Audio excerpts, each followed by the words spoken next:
Yo, kamusta? Napanood ba niyo yung episode ng Everybody Sing nung May 17? Yung mga sumali ay mga choir? Ako yan. Ako si Nold. Ako si No One Like This. At ako din ang nasa likod ng page na ito, ang kwento ni Luna. Pero bakit nga ba ako napasali dito sa Everybody Sing? Well, dapat hindi talaga ako sasali. Kasi naman, halata pa yung dark spot sa mukha ko dahil sa buluton. Oh, wait lang. Disclaimer. Na-clear na po ako ng doktor na non-contagious na po ako Balik tayo sa kwento. Kaya nung sinabi sa akin ng aming leader, si Kuya Miko, nagpas muna ako. Pero 2 to 3 days before ng final submission ng name ng sasali talaga, kulang pa rin sila. Dapat kasi 10 members Kaya sabi ng mga kagrupo ko, sumali na ako. Kaya ayun, naisip ko, sige, bahala na. Ang worry ko kasi noon, minsanan lang ako makita sa TV, ganun pa itsura ko. At feeling ko, mapagtitripan ni Vice yung mukha ko. Pero hindi, iba nangyari. Yes, napagtripan pa rin ako ni Vice, pero in a good way and bad way. Good, kasi ang haba ng exposure ko. Bad, kasi ang haba ng exposure ko. Sa haba ng exposure ko, ang daming content na ginawa sa akin, yung meaning ng Nold, yung sagot ko bakit may symphony choir ang name namin, pati pagbati sa asawa ko. Dahil sa daming content sa akin, may mga comment din na, syempre, yung comment ng asawa ko na, asawa ko yan. Tapos may nag-reply, swerte mo, may jowa ka na may happy pill ka pa, stay strong po. Pati postiso ko napansin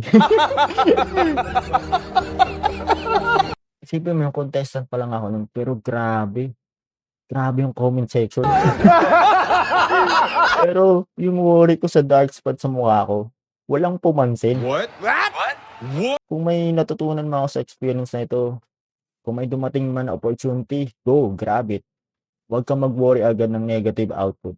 Kasi malay mo, yan pa ulit ang magbubukas ng new opportunity sa'yo.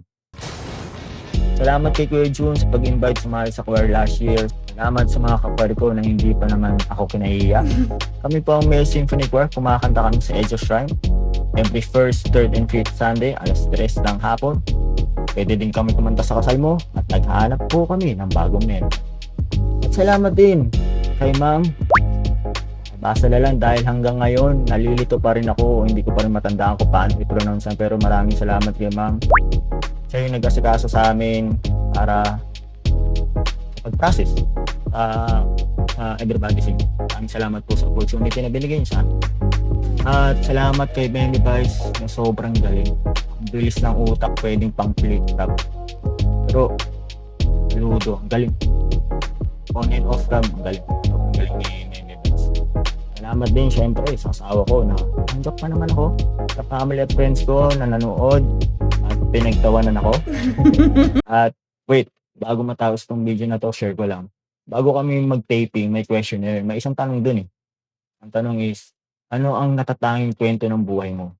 Ang sagot ko dun ay, hindi naman ganun kadrama ang buhay ko, pero kung ano man katuloy ko sa buhay ngayon, kung nasaan ako ngayon, hindi ko akalain makakarating ako dito. Ako, napasali sa Everybody Sing dahil member ako ng choir. Naku, yung mga tropa ko kapag napanood nila ako, for sure, mapapamura. Mabuti na lang nakilala ko asawa ko ang nagre-remind sa akin kung ano ang tama.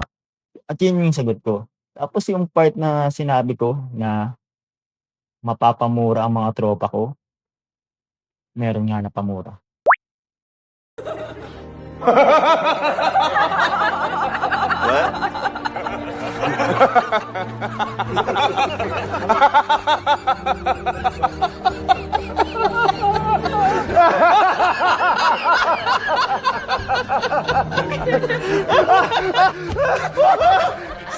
Crash, great.